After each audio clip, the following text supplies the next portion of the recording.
We live in a world that glorifies being busy.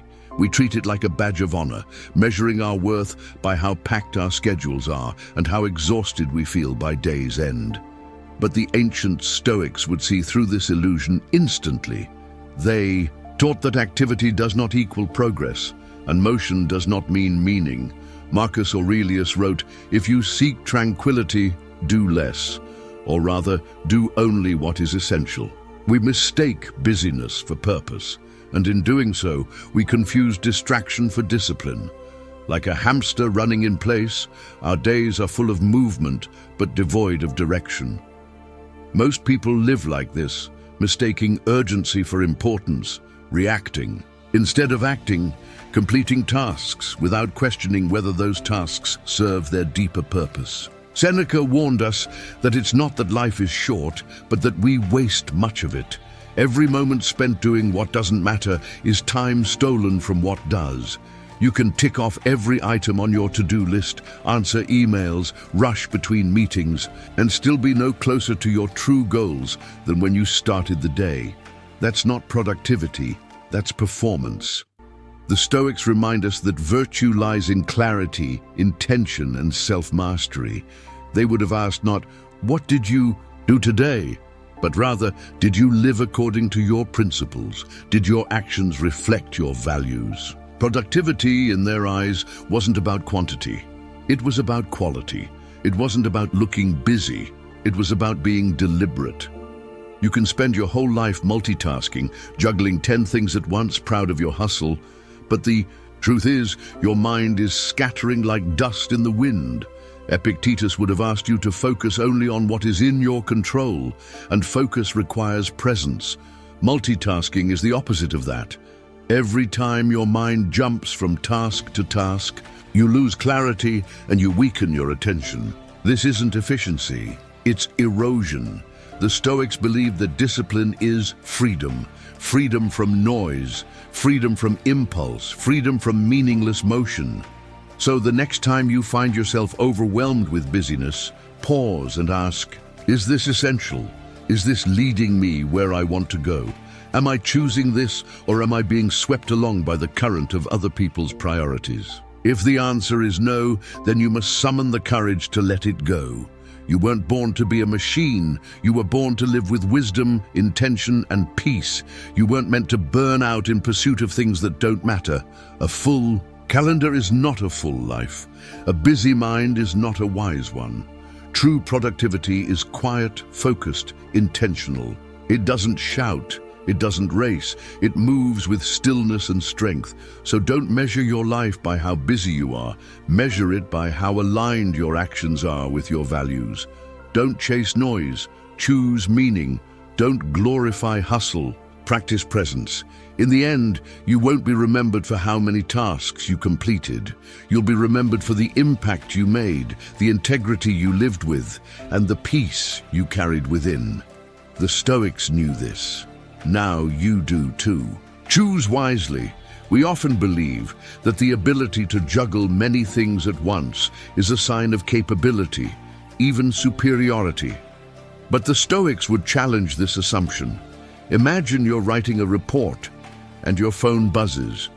You glance at it, respond to a message, then return to your task. Seems harmless, but what you've just done is fractured your focus.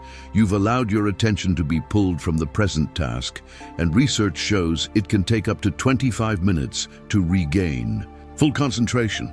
You've traded depth for distraction. Now multiply that moment by every interruption you accept throughout your day. No wonder your mind feels scattered and your progress feels invisible. You were busy all day, but you produced very little of substance. The Stoics taught that discipline of the mind is key to a meaningful life. Seneca warned that we squander our most precious resource, attention. Every moment you surrender to distraction is a moment stolen from your purpose. And multitasking doesn't just steal time, it dilutes the quality of your effort. When your attention is divided, you're more prone to error, more likely to overlook detail, and less able to connect deeply with what you're doing. You might complete a task, but not at your best. You might get through your list, but without leaving any real impact. It's like trying to compose music while listening to 3 other songs. You're doing many things, but none of them well. Worse still, when the tasks you're juggling require deep thought, like solving problems, creating strategy, or building something meaningful, multitasking ensures you stay shallow. Deep work cannot exist in a fractured mind. Creativity, insight, and strategic clarity all require stillness and presence. Without that, you live on the surface, always busy but rarely effective. This is why so many people feel tired and unfulfilled. They work all day but produce little that truly matters. They've mistaken noise for progress, and in doing so, traded value for velocity. Another trap is the illusion of progress. Multitasking makes you feel like you're doing more, but feeling busy is not the same as being effective. You might be performing the role of a productive person, but beneath that performance, you're not achieving focused, meaningful outcomes. The Stoics would call this self-deception, living reactively, not deliberately. They believed that the wise person works with intention, not impulse. They are not dragged by the chaos of the day, they shape it. So how do you break free from this cycle? You train your mind to return to one thing at a time. You practice the art of full presence. Single tasking is not a weakness, it is a form of mastery. When you give your full attention to one task, you move through it more efficiently, with more precision, and with greater peace of mind. You regain control, your thoughts slow, your confidence builds. This requires discipline.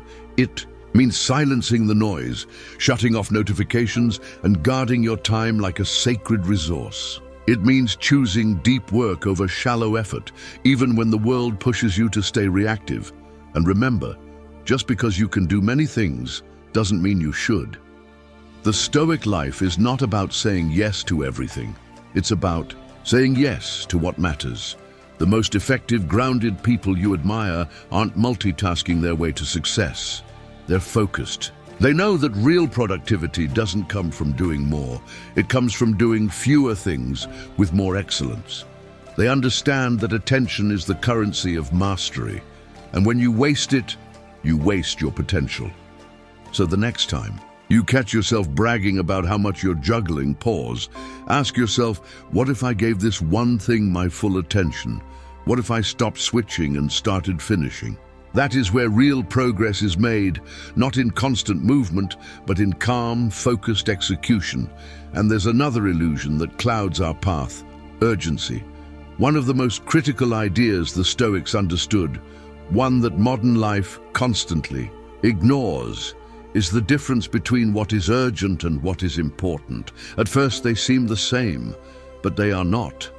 Urgent tasks scream for your attention. They arrive loudly: emails, phone calls, unexpected fires that demand immediate action. They pressure you to respond now. But important tasks, they are quiet. They don't shout, they whisper. They are the long-term efforts that shape your future, the foundational work that builds your legacy. They rarely have a deadline, but they are always consequential. And because they don't demand your attention, they are easy to neglect. The Stoics would caution against letting urgency rule your day. Seneca said, "Life is long if you know how to use it." But when you're constantly reacting to what's loud and immediate, you neglect what matters most. You push the important to tomorrow. You say, "I'll write the book later, I'll start that project next week, I'll focus on my health after this season passes." But your future isn't built in moments of crisis. It's built in moments of choice, and those choices are made in silence, not in chaos. Imagine you want to write a book. That's important, but it's not urgent. No one is going to call you tonight demanding a chapter. Now imagine your day is filled with meetings, errands, and inboxes, urgent but often unimportant. At the end of the day, you've handled everything except what really matters to you. And this happens again and again until one day you look back and realize you've built a life full of responses but empty of intention. The Stoics remind us that we are not victims of time. We are its stewards. It's not that we don't have enough of it. It's that we give it away without reflection. They would urge us to live deliberately, to prioritize the meaningful, to guard our attention as fiercely as our lives, because in many ways they are one and the same. So choose wisely, focus deeply, say no to the noise. What matters most is rarely urgent, and what's urgent is rarely what truly matters. Your task is not to do more, it's to do what counts. Many of the tasks you complete each day feel urgent, and so they get done. But at the end of the day, the work that truly matters, your book, your vision, your purpose, remains untouched. You were active, yes, but you were not productive in any meaningful way. This is the quiet trap that captures so many. We allow urgency to dictate our days. We let others' expectations shape our actions. We become reactive instead of proactive. And as a result, the things that could transform our lives are buried under the weight of the immediate. The Stoics would call this a misalignment with nature. Not nature as in trees or rivers, but your nature, your reason, your purpose. Marcus Aurelius warned, if you are distressed by anything external, the pain is not due to the thing itself, but to your estimate of it. And this you have the power to revoke at any moment. You must reclaim your time. You must stop letting other people's emergencies become your priorities. Every time you say yes to something that doesn't serve your mission, you are saying no to something that does. The cost may not be obvious right away, but slowly your goals collect dust, your energy fades, your life begins to feel like it's running on autopilot, always responding, rarely choosing. To break free from this cycle, you must act with intention. Begin by scheduling time for what matters most, not after you've handled everything else, but before. Protect this time as if it were sacred. Because it is. Seneca said, people are frugal in guarding their personal property, but as soon as it comes to squandering time, they are most wasteful. You must become the guardian of your attention. Choose your focus before the world chooses for you. This shift is not merely tactical, it is philosophical. It requires you to accept that not everything deserves your immediate response.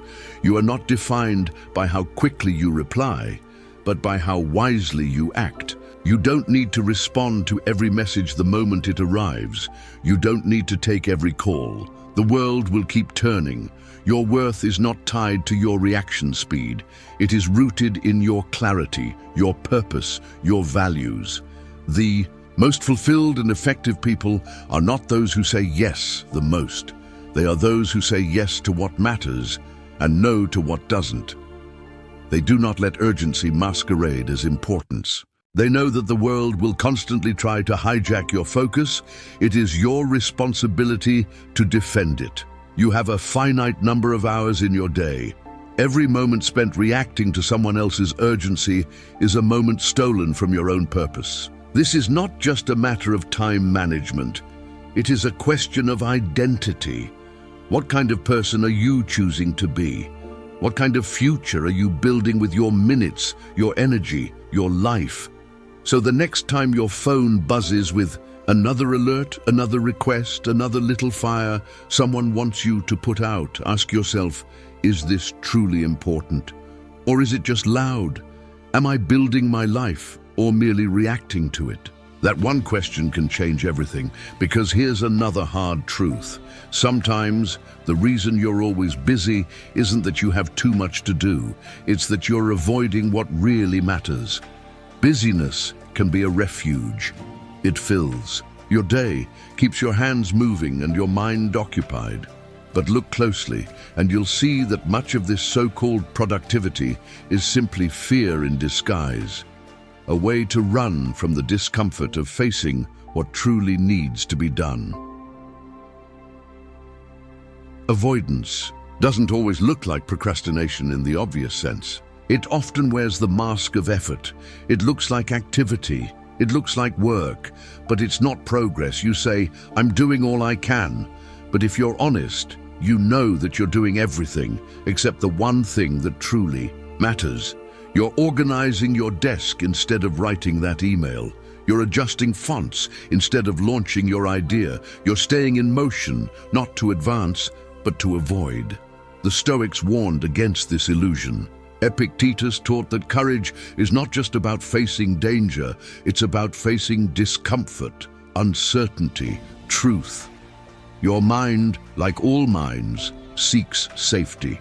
It avoids what feels risky, what requires vulnerability. And so it diverts you toward tasks that feel familiar and safe. These are low-risk, low-reward choices. They fill time but drain purpose. They are a form of self-protection, but also self-betrayal. Because growth lives in discomfort, fulfillment is found in the difficult, a path, not the easy one. Real success requires you to act where fear tries to stop you, to make the call, to write the chapter, to speak the truth. If you keep avoiding these moments, your life will stay where it is, busy, tired, scattered, and stuck. Ask yourself, when you last felt overwhelmed, was your schedule filled with essential work or just familiar distractions? Were you saying yes to everything and everyone because it was easier than facing the hard, quiet work of honoring your own goals? Were you obsessing over small details so you could avoid making bold decisions? Were you keeping your calendar full so you didn't have to confront the silence and what it might reveal about what you're avoiding? This is what makes avoidance so dangerous. It hides in plain sight. It is socially accepted, praised even. We congratulate each other for being busy without asking what that busyness is hiding. The Stoics would ask you to stop, to reflect, to act not out of fear, but out of principle. They believed in living in accordance with nature, which for us means living in alignment with reason, with purpose, with courage. The person you want to become cannot be built on avoidance. It must be built on clarity, on stillness, on action. So, stop measuring your worth by how much you're doing. Start measuring it by how much of it matters. Stop using activity to run from fear. Start facing the discomfort, one brave action at a time. That's where peace is found. That's where progress lives. We praise being busy like it's a virtue. So it becomes the perfect place to hide. No one questions the busy. It looks like effort. It feels like motion. But deep down, you know when you're hiding. You know when you're filling your day to avoid the thing that actually matters, the thing that scares you. So what do you do about it? You begin with radical honesty. Audit your day. Look closely at your actions and ask yourself, am I doing this because it moves me forward? Or because it's easier than what I'm avoiding?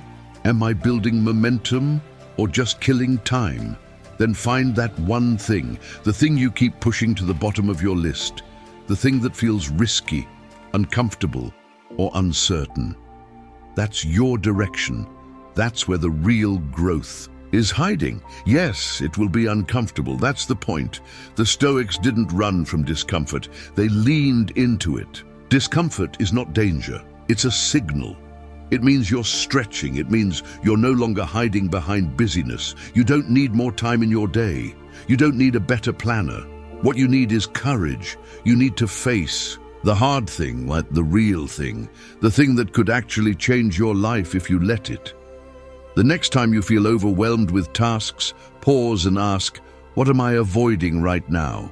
What's the one thing I know I should do but keep putting off? Do it first, before the noise, before the distractions, before the day gets away from you, because one act of courage will do more for your progress than 10 hours of busy work ever could. Real productivity isn't about how much you do. It's about having the guts to do the right thing, especially when it's hard. Do that consistently, and your life will begin to shift. Not because you're doing more, but because you're finally doing what matters. Here's another hard truth most people never face. If you don't prioritize your time, someone else will. And not only will they take it, they'll take the best of it, your best hours, your best energy, your best focus. Time is the one resource you can never get back. You can earn more money, you can rebuild your career, you can even rebuild relationships. But lost time is gone forever.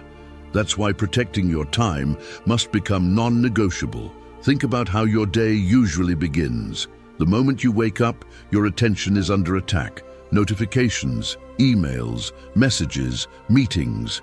Before you've even had a chance to ask what truly matters today, someone else is already demanding something from you. And if you're not intentional, if you don't have a plan, you start reacting. You lose control. Your goals get pushed to the background, and someone else's priorities take over your life. Most people won't mean to hijack your day, but they will. Not because they're villains, but because they have their own agendas. And if you're not clear on yours, theirs will win. Your inbox is full of other people's priorities. Your calendar can quickly become a dumping ground for other people's fires. So how do you stop this? You draw boundaries, not just with others, but with yourself. You stop giving away your time so easily. Because every yes is a trade-off. Every time you agree to something that doesn't align with your values, you're saying no to something that does. That might be your workout, your quiet time, your writing, your time with people who matter, or your vision. You must protect your hours with intention. That might look like blocking time for deep work and honoring it, turning off your phone when you're with your family, saying no to a meeting that has no purpose, choosing silence over the noise. Yes, it will feel uncomfortable. You'll feel guilty. You'll worry about disappointing others. But every time you say no to what doesn't matter, you're saying yes to what does. This isn't selfish. It's strategic. You're not shutting people out. You're showing up for your purpose. You don't need to over-explain your boundaries. You just need to keep them. People who respect you will respect your time. The ones who don't, they were never going to respect you anyway. There's a myth that success comes from doing more, from always being available, always saying yes. But the Stoics knew better. Real success doesn't come from saying yes to everything. It comes from ruthless clarity, from choosing the essential over the urgent, from mastering your minutes, because you understand they shape your life. You don't need more hours. You need to use the ones you have like they matter, because they do. They're not the busiest. They're the most focused, the people who move forward in life, who build, lead, and live with purpose, aren't saying yes to everything. They've learned the power of no. They delegate, they protect their energy, and they pour it into what actually matters. You have 24 hours every day. That's it. How you spend them determines everything. Your health, your relationships, your income, your integrity. So if you feel like you're always out of time, ask yourself this: who's controlling your schedule? Who's benefiting from your busyness? Take your time back, get clear on what matters to you, then build your day around that. Not around noise, not around demands, not around distractions. Guard your mornings like sacred ground. Guard your focus like it's your life, because it is. Say no more often, because if you don't prioritize your life, someone else will, and they won't do it with your dreams in mind. We live in a world that celebrates activity. We've been trained to associate motion with progress, checklists, emails, meetings, constant doing. We think if we're always moving, we must be getting somewhere. But activity does not equal progress. Just because you're in motion doesn't mean you're heading in the right direction. Just because you're busy doesn't mean you're effective. There is a difference between movement and momentum. Movement is scattered, it's reactive. It's frantic energy with no aim. Momentum is different. Momentum is intentional. It's deliberate. It's built through consistent, focused effort in one clear direction. Only one of them will change your life. Too many people are stuck in fake productivity. They spend hours on tasks that feel productive but change nothing. Color coding folders, rewriting goals again, checking email every 10 minutes, attending meetings that lead nowhere. They look busy, they feel busy, but but they are not making progress because progress is different. Progress demands clarity. It asks you to choose, to focus, to finish. Progress requires courage, the courage to stop hiding behind busy work and start facing the hard things, to do the uncomfortable tasks, to make real decisions, to take real action. Ask yourself this: is what I'm doing right now getting me closer to the result I want? If the answer is no, then you're not progressing, you're just distracting yourself. Let's say your goal is to grow your business. You spend your day reorganizing your desk, tweaking your logo, updating your profile picture. You were working. Yes, but did you make a sale? Did you talk to a customer? Did you build anything of real value? That's the difference between motion and momentum. This applies to everything: your health, your relationships, your purpose. Walking slowly on a treadmill while scrolling through your phone, that's motion. But it's not focused effort, it's not intensity, it's not growth. Texting someone a quick emoji, that's not deep connection, it's not presence, it's just digital noise. Real progress is focused, it's uncomfortable, it's inconvenient, and it's powerful. So how do you shift from movement to momentum? Step 1, clarity. You must know exactly what you're aiming for, not just a vague idea, a clear, defined goal. Step 2, focus on the few key actions that matter, the high-value tasks, the ones that scare you a little, the ones that demand energy, time, and follow through. Do them first. Protect them in your calendar like they're sacred. Don't wait for free time. Make time. Step 3, do less. That's right. Less, fewer distractions, fewer tasks, less fluff. When you focus only on what matters, you do fewer things, but you do them better. You create momentum because activity makes you tired. But progress gives you energy. You already know the difference. One leaves you frustrated, the other leaves you fulfilled. So stop trying to look productive. Stop doing things just to stay in motion. Start doing what actually moves you forward. And finally, the most powerful skill of all: learning to say no. Not in anger, not in guilt, in clarity. Because every time you say yes to something, you are saying no to something else. And if you're not careful, you will say no to your own life. You can't do everything. You can't be everywhere. You can't be everything to everyone. Trying to do that is what's keeping you stuck, exhausted, scattered, unproductive. You have a finite number of hours, a limited supply of focus, a small window of deep energy each day. Don't waste it proving you're busy. Use it to prove you're clear. The Stoics taught, don't waste what you control. You control your effort, your focus, your choices. So stop spending your life reacting to the world. Start acting from your purpose. Don't just move forward. Someone who's in charge of their own life. You stop being the person people take for granted. You start being the person they take seriously, because people respect boundaries, even if they don't like them at first, and the people who don't respect them, they were never going to respect your time, your energy, or your goals anyway. Let me tell you something you need to remember. Every time you say yes out of guilt, fear, or pressure, you say no to the life you actually want. And that cost is not small. It's not just your time you lose, it's your clarity, your energy, your peace, your potential. You end up building a life that looks full on the outside but feels empty on the inside. You check every box, you meet every demand, you keep everyone else happy, but you never get around to your own purpose. So what's the answer? Say yes less, say yes slower, say yes only when it's aligned. Pause before you commit. Ask yourself, does this align with who I'm becoming? Does this help me move toward my vision or away from it? That pause is where your power lives. The most productive people, the ones who build, create, lead, aren't the ones doing the most. They're the ones doing the right things.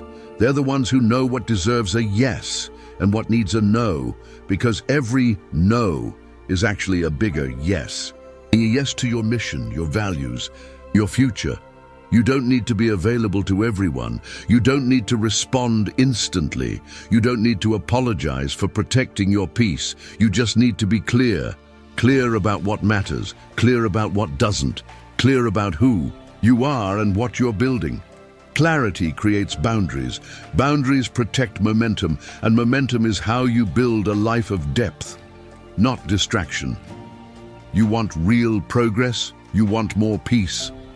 You want your life to reflect your values, not just your obligations? Then start saying no. Say no to what drains you. Say no to what distracts you. Say no to what doesn't serve your vision, and do it without guilt, because your life, your time, is not up for grabs. It's not a public resource. It's your most personal investment. So protect it, own it, and use it like it matters, because it does. You don't owe the world your availability. You owe it your clarity, and your best self is waiting on the other side of 1,000 tiny no's.